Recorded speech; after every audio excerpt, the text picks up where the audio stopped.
I don't really know what I was expecting going into this, but Greta Van Fleet have once again delivered a very well-performed, completely predictable record. And there's something to be said for being this consistently a mirror of your creative muses, but I can't help but feel like, at this point, Greta Van Fleet's entire shtick, beyond just being a rip of every major 70s rock act, is just having a talented singer and a pretty damn good blues rock guitar player. The bass and drums, throw your consideration for them out of the window. There is not much of anything to say about them beyond just being good enough to hold down the fort, which I guess you could give them some credit for, but that is kind of just the bare minimum. Almost forgot the introduction, but here we are. Welcome back to On the Flip Side. My name is Adam Shawalker, your host. Greta Van Fleet have delivered the follow-up to 2021's The Battle at Garden's Gate. This one is called Starcatcher. And you know, it's an all-around okay record. It is, however, painfully boring. I mean, every song on the record has me questioning why I'm not just listening to the bands that inspired this music in the first place. There has been no work towards moving into a sound that is Greta Van Fleet in and of itself. It is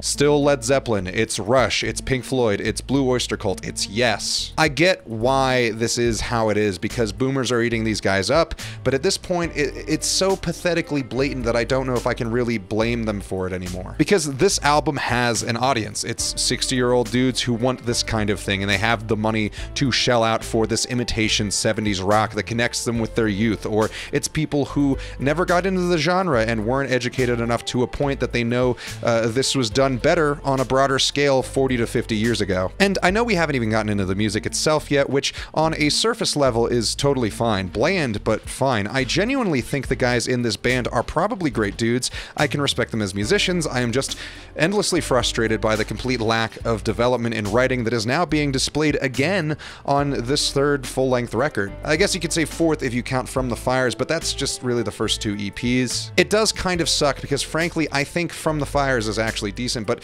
at the time, yeah, you know, it was a Zeppelin rip, but maybe they could find their own sound, but they just haven't. It's like if Wolfmother just re-released their first album like 4 times. At this point, I think there may just be too much money in doing this act. I think they're probably caught up with a producer, with a label who wants to just squeeze these albums out of them until it's just no longer profitable. To me, that would be the only major justification that makes sense for any of this. So beyond ranting, beyond the frustrations, beyond all of the other annoyances I may or may not have with this record, how is this thing actually? Frankly, more listenable than At the Garden's Gate. It's a lot more stripped down, the performances are very in your face, things are punchier in the right places, the production is laser focused. But again, the writing leaves a lot to be desired, which makes things all the more frustrating. Fate of the Faithful starts off with some piano work and a building guitar. First note of the vocals immediately smacks you right in the face with the fact that this is going to be the same old, same old. There's a break that sounds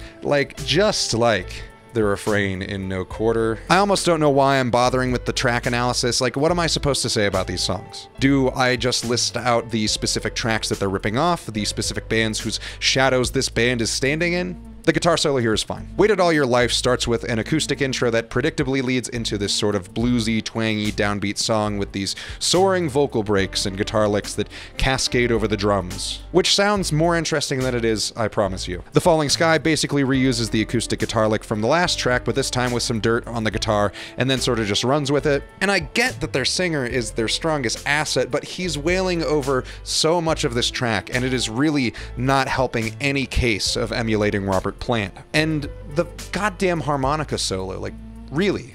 This album is just one eye roll after another. Sacred the Thread is basically doing when the levee breaks for this intro. I can't make this up. Cliché, cliché, cliché. This band exists in a perpetual state of writing cliches. Runway Blues, the shortest cut here, is this big southern rock style, almost honky-tonk style jam track, which almost could have been good if they actually let the drummer do like a solo or something. Instead, it's basically a half-finished song that just sort of trails off. The Indigo Streak is basically doing a Yes song, like down to the harmonized vocal work, and admittedly, this song is doing a more interesting take on than modern Yes than Yes has been doing, considering the last couple of Yes records have been complete slogs, but that is not a high bar to meet. Frozen Light is like a collection of riffs and licks that you would hear as refrains at like a baseball game or in a car commercial. The Archer is the closest this band comes on this album to pushing things a little bit. It's still a rip of 70s blues rock, but it's almost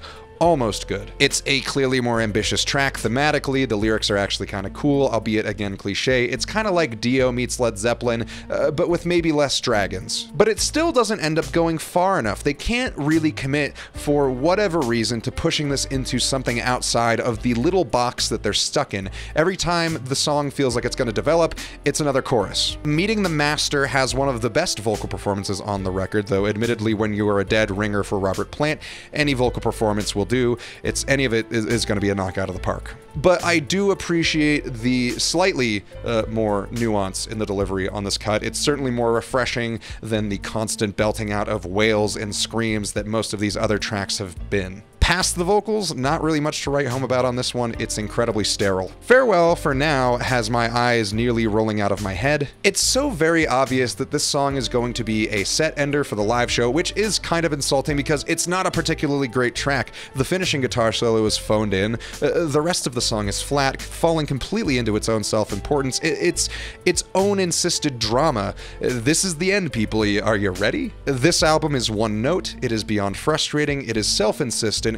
It is a puree of the titans of musicians who inspired it in the most unseasoned way. And the thing that I find so maddening about all of this is that this band is so goddamn close to being really, really excellent. They have all of the stuff. If they could step into and own their own sound, I'm sure it would be really great, but at this point it's pandering and I think it's a huge bummer. I have no interest in revisiting this album. I would absolutely be elated if whatever they put out next actually sounded like a new band that had some ideas of their own, but I am not confident that we are going to get that at this point in time. Starcatcher is a remarkably uninteresting footnote in rock music.